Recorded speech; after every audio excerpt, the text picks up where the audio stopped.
أول يمني اخترع سيارة، والسيارة هي رائعة وجميلة وحديثة. قبل ما نبدأ الفيديو وقبل أي شيء، لايك للفيديو واشتراك في القناة ومشاركة، وخلينا نبدأ. وشاهد الفيديو وشارك له وصلوا على النبي في الكومنتات.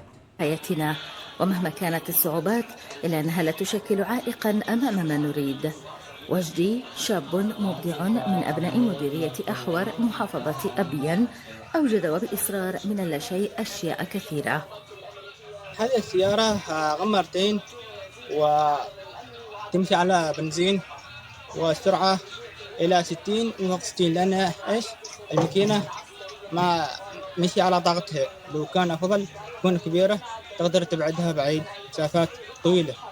هذه السيارة لها برضه تشغيل على سويس ما يسمى، وعملت لها ريموت بالإضافة، تشغيلها بالريموت، وافتح الباب بالريموت، وتشغيل السراج بريموت.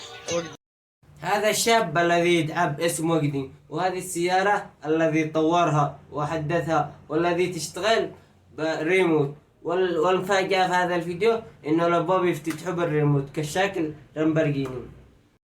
ورغم الحرب ورغم الحصار ورغم الحالة المادية، قدر هذا الشاب وجدي يصنع هذه السيارة البسيطة.